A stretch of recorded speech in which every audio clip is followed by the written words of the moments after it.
Assalamualaikum warahmatullahi wabarakatuh. Kaifalukum anak-anak. Hari ini kita kembali bertemu ya di pelajaran tematik. Sebelum mulai belajar ada baiknya kita membaca doa terlebih dahulu. Allahumma inni as'aluka ilman nafi'an wa rizqan thayyiban wa amalan mutaqabbalan. Nah, sekarang dibuka buku tematik F-nya halaman 13. Ayo dibuka halaman 13. Di situ ada teks mengenai kebutuhan akan air bersih. Ustazah bacakan dulu ya. Kebutuhan akan air bersih.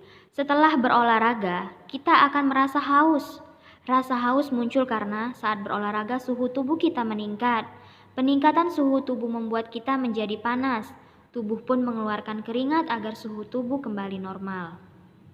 Keringat yang keluar membuat cairan di dalam tubuh menjadi berkurang. Kekurangan cairan di dalam tubuh membuat kita merasa haus. Rasa haus membuat kita ingin segera minum. Kita meminum air untuk mengganti cairan yang terbuang. Air yang diperlukan oleh manusia adalah air bersih. Namun di beberapa kota air bersih sulit didapat. Hal ini disebabkan karena sumber air semakin banyak yang tercemar. Tercemarnya air dikarenakan sampah dan limbah yang mengotori sumber air. Nah, dari teks di atas kita dapat menyimpulkan bahwa ketika kita berolahraga, suhu tubuh kita meningkat. Peningkatan suhu tubuh membuat tubuh menjadi panas dan mengeluarkan keringat. Setelah tubuh menjadi panas, kita kehilangan banyak cairan. Oleh sebab itu, ketika setelah berolahraga, ada baiknya kita meminum air. Minum airnya itu harus air yang bersih ya, air yang dimasak, air yang bersih. Nah, air yang diperlukan oleh manusia itu air bersih, namun di beberapa kota air bersih sulit didapat. Kenapa? Karena banyak air yang sudah tercemar. Banyak ulah-ulah manusia yang membuang sampah sembarangan, membuang limbah sembarangan di sungai, membuat air jadi tercemar. Sebagai umat manusia, sebagai makhluk ciptaan Allah, kita seharusnya bertanggung jawab menjaga kelestarian lingkungan ya, saling bergotong royong untuk membersihkan sungai, bergotong royong untuk tidak membuang sampah sembarangan ya, karena hal itu juga sangat dibutuhkan untuk kehidupan yang akan datang. Jadi air-air yang ada di sekitar kita itu menjadi bersih, kita hidupnya menjadi sehat tanpa penyakit. Seperti itu ya anak-anak. Setelah membaca teks tentang kebutuhan akan air bersih di atas, kita jawab bersama-sama ya. Yang pertanyaannya di halaman 13 ini di bagian ayo jawab. Dijawab bersama-sama di buku paketnya masing-masing ya. Yang pertama, apa yang menyebabkan tubuh menjadi panas? Ayo, apa yang menyebabkan tubuh menjadi panas tadi? Yang menyebabkan tubuh menjadi panas yaitu peningkatan suhu tubuh. Peningkatan suhu tubuh. Karena kan tadi dia olahraga tuh, jadi tubuhnya menjadi panas. Tubuhnya menjadi panas itu karena adanya peningkatan suhu tubuh. Selanjutnya nomor 2, mengapa tubuh kita berkeringat?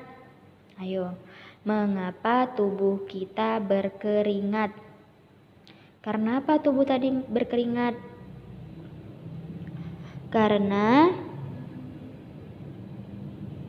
ayo ada yang tahu karena apa?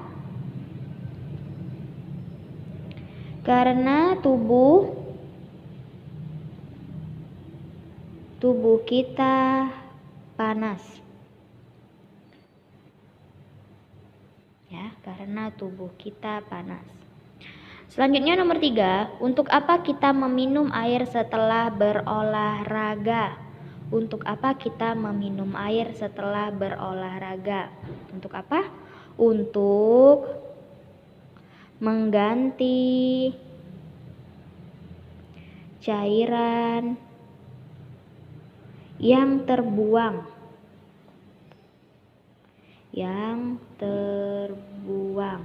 Untuk mengganti cairan yang terbuang. Karena tadi waktu olahraga kan tubuh kita menjadi panas dan mengeluarkan keringat. Keringat itulah cairan-cairan yang keluar dari badan kita.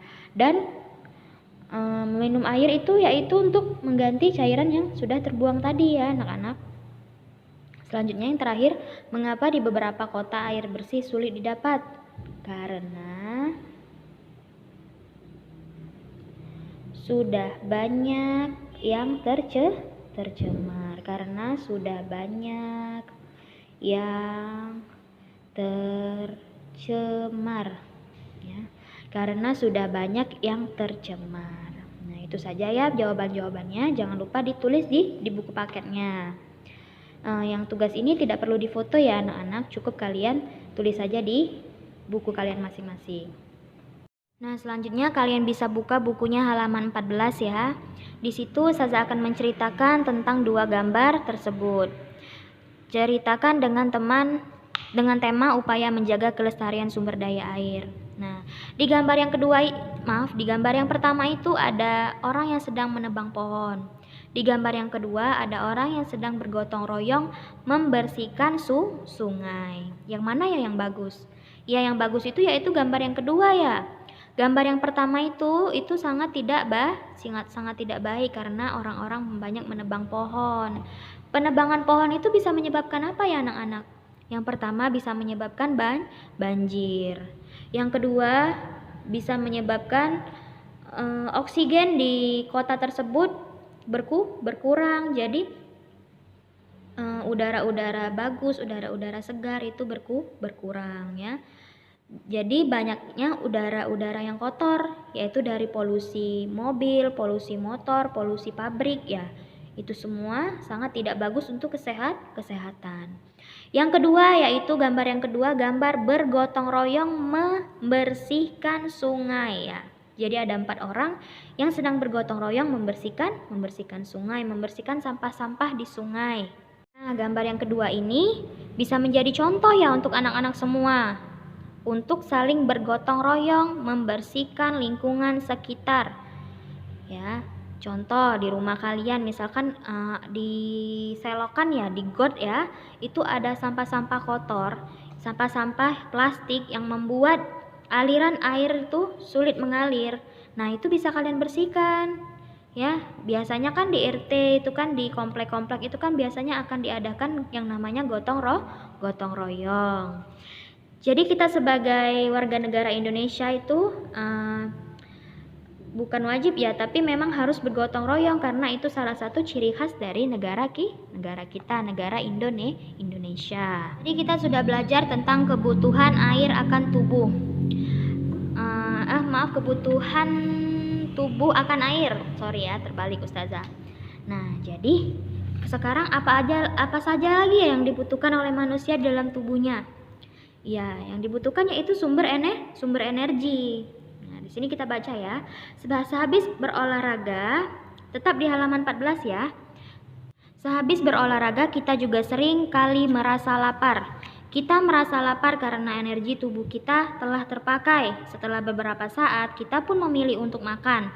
Makanan merupakan sumber energi kimia di dalam tubuh. Makanan dicerna dan diproses sehingga menghasilkan tenaga berupa kalori.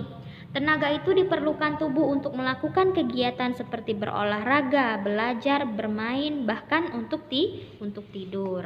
Lanjut di halaman 15. Makanan berperan sebagai sumber energi. Namun makanan seperti apakah yang merupakan sumber energi?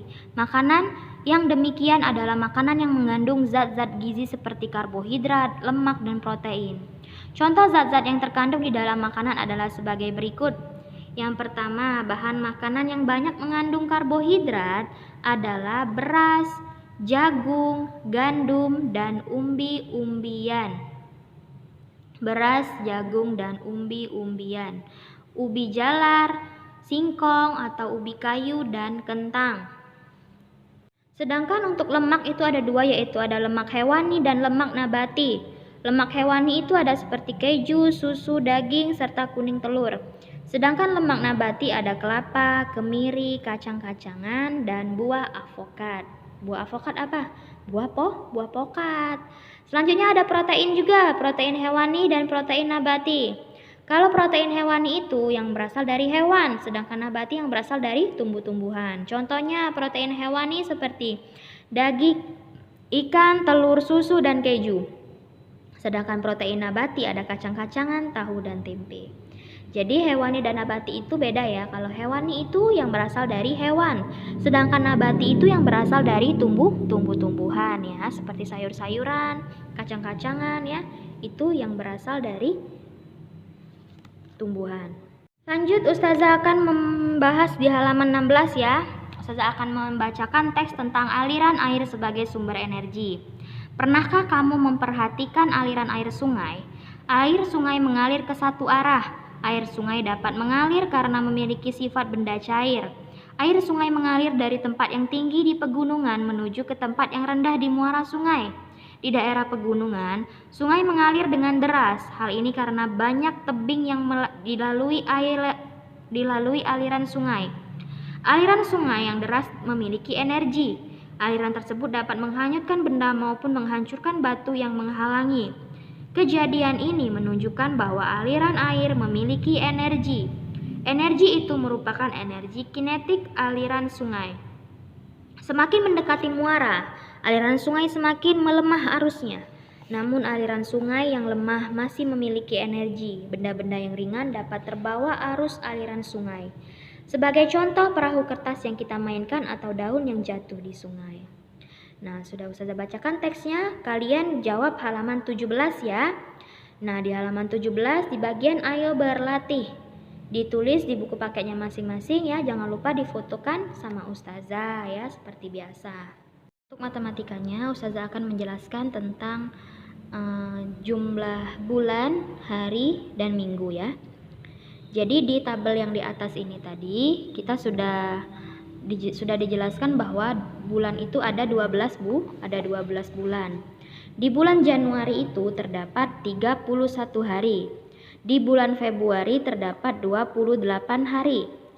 Sedangkan di bulan Maret ada 31 hari, di bulan April ada 30 hari, di bulan Mei ada 31 hari, di bulan Juni ada 30 hari, di bulan Juli ada 31 hari. Di bulan Agustus ada 31 hari, di bulan September ada 30 hari. Di bulan Oktober ada 31 hari, di bulan November ada 30 hari, dan terakhir di bulan Desember ada 31 hari. Nah, itu jumlah-jumlah hari di dalam nama-nama bulan. Jadi bermacam-macam ya, ada yang 31 hari, ada yang 30 hari, dan ada yang untuk Februari ada yang 28 hari, dan ada juga yang 29 hari. Kita mengenal terdapat 4 minggu dalam sebulan. Bila 1 minggu sama dengan 7 hari, maka 4 minggu sama dengan 28 hari. Dari mana ya? Karena 7 dikali 4 itu 28. Hanya bulan Februari yang jumlah harinya tepat 28 hari. Adapun bulan-bulan lain jumlah harinya lebih dari 4 minggu. Untuk bulan yang memiliki 30 hari, maka jumlahnya sama dengan 4 minggu 2 hari. Jadi untuk bulan yang memiliki 30 hari, jumlahnya 4 minggu 2 hari. Kenapa? Karena tadi kalau pas 4 minggu, dia berarti 28 hari. Kalau 30 dikurang 28, sisanya 2, berarti 4 minggu 2 hari. Sementara untuk bulan dengan 31, maka jumlahnya sama dengan 4 minggu 3 hari. Karena tadi lebih 3 ya. 31 dikurang 28 berapa? 3. Nah, kita lanjut menjawab yang tabel ini. Tuh, ada contoh nomor 1. Januari ada 31 hari. Tadi 7 hari. Tadi untuk yang 28 hari itu sama dengan berapa minggu? 4 minggu. Apabila 31 hari berarti dia 4 minggu 3 hari, karena tadi 31 ke 28. Coba 31 dikurang 28 berapa? 3, berarti 4 minggu 3 hari. Nah, sekarang coba kita lihat yang Februari. Februari tadi ada berapa hari ya? Ada 28 hari. Kalau 28 hari berapa? Kan 1 minggu itu 7 hari. 1 minggu ada 7 hari. Berarti kalau 28 berapa? Berapa minggu? 28 dibagi 7 berapa minggu ada? 4 minggu. Nah, ini salah satu contohnya ya. Begitu pula untuk selanjutnya. Nanti ini dikerjakan ya. Yang apa? Ayo berlatih yang bagian 1. Bagian satunya dikerjakan untuk yang nomor 2, untuk yang bagian 2, lengkapilah tabel berikut dengan jumlah waktu yang tepat. Nih, 1 tahun ada berapa? 12 bulan ya. Nah, ini 1 tahun tadi. Nih, 1 tahun itu ada 12 bulan dari bulan Januari sampai dengan bulan Desember. Selanjutnya, 2 tahun berapa bulan? Kalau 1 tahun 12 bulan, berarti 2 tahun berapa bulan? Berarti 12 dikali 2 berapa? 24 bulan ya. Nah, sekarang Ustazah kasih contoh yang satu ini. 1 minggu itu 7 hari ya. 2 minggu berarti berapa hari? Berarti 7-nya dikalikan dengan 2, berarti 7 kali 2 berapa? 14 hari. Nah, ini juga untuk nomor selanjutnya dikerjakan ya di bukunya masing-masing. Jangan lupa difoto. Berarti tadi tugasnya ada 3 ya. Ada yang di halaman 17 dan di halaman 19 ya.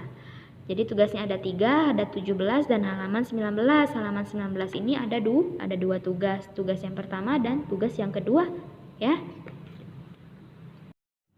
Kita cukupkan pelajaran hari ini dengan membaca doa kafaratul majelis. Subhanakallahumma wa bihamdika asyhadu an la ilaha illa anta astaghfiruka wa atubu ilaik. Syukron jazakumullah khairan. Wassalamualaikum warahmatullahi wabarakatuh.